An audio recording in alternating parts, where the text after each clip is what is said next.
Okay, this is my first take for a spoken word poem I just wrote.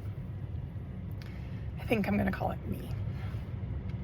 They are so important to me, and they love me, but they disagree with me. They say this is wrong for me, but I see all the positive benefits. Them, I only see the negative. Me, that's okay. We can stay in relationship and agree to disagree. Over time, I will keep choosing what is right for me, and you will see me become a more free and a more alive version of me. You can choose to stay or leave, and that's your choice. I want you to stay. I want you to believe in me. I want you to support me in my never-ending evolution of my becoming the best, truest, most aligned version of me. The me I was sent to this earth to be.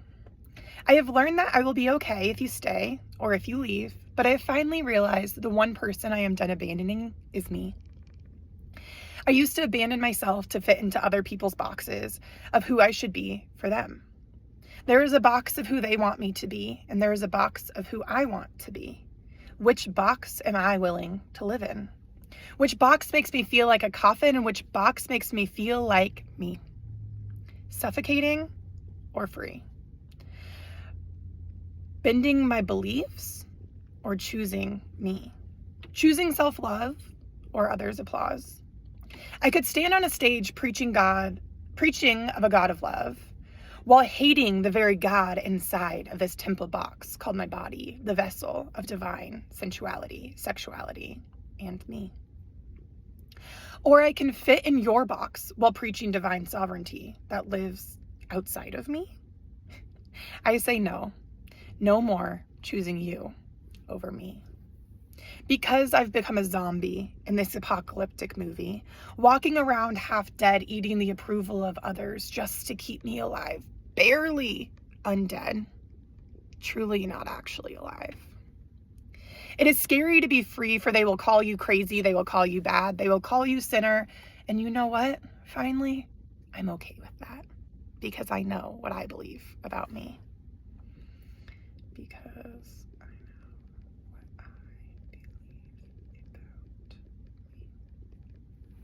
Because I am not barely undead living off of mere rations of their approval. Because I found something far more valuable, far more delicious, and far more dangerous. I found the divine goddess inside of me. I found my body, my sexuality, my voice, my sensuality, my truth, my joy, my hope. And now your opinion of me is like stale bread compared to the most delicious, lavish meal of me. So once again, you can stay or you can leave, but I'm truly okay because I'm full of me. I simply don't even have a desire nor a need for the table scraps of what you think of me. My therapist is helpful when I'm in crisis mode, but when I go and say I'm actually doing great, I feel like the best version of me. She said, then what you're doing must be wrong because you're no longer dependent on me. I leave the church and I find the fullest version of me. I say I am finally free, and they say, you must be wrong because you are no longer dependent on me. I find a coach who helps me set myself free. I am richer and wealthier than I ever believed I could be. And certain family members say, that must be wrong because you're no longer dependent on me. I find myself free, so free that I own land in every country. And they say, you must be wrong. That's what conquerors do. They don't care about you and me. But the truth is, I know exactly what I believe. I know every single thing about me. And yet the things I don't know, I am on a journey to see, because I no longer believe that this body, this mind, and this spirit is for anyone but me. My self-expression and my self-exploration is a deepening of the divine within me. I no longer outsource my power to say, Pastor Bishop, what do you think of me? I already know. I already know the truth, and Yeshua actually came to set us free.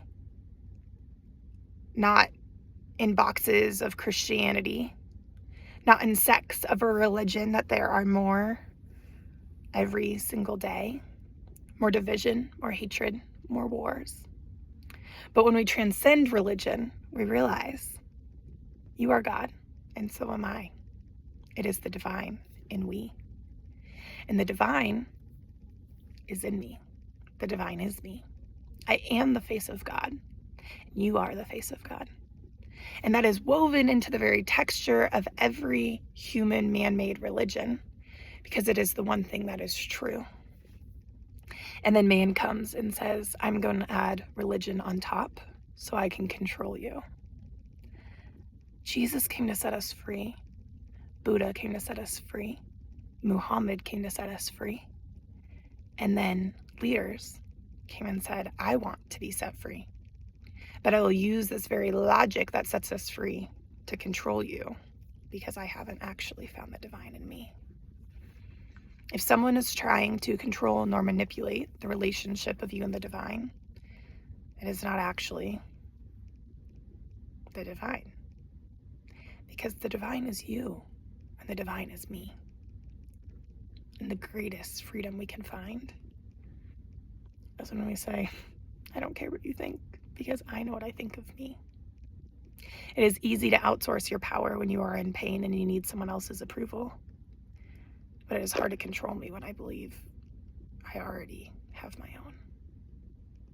I believe this life is a gift to be lived, not a challenge to be overcome. I believe that you are a gift. And my goal here on this earth is to help you believe it too. I don't need you to believe anything about me. I am here on a mission to help you believe these things about you. I pray as you go through any program, course, content, anything of mine, you don't think more of me. But I want you to think more of you, so you can project whatever you want on me. I'm truly free. It's okay. It's okay, whatever you think of me. These laugh lines, these smile lines, I deserved them. I earned them. Because I cried a lot of tears and I laughed a lot of laughters. And I know what I think of me. I know that I will always be becoming a better, more whole, more free version of me. So this is my first take, and I'm putting it out there because if it could help one person become a better, fuller version of them, and I don't divine what your better is, that's for you to do. It's an inside job.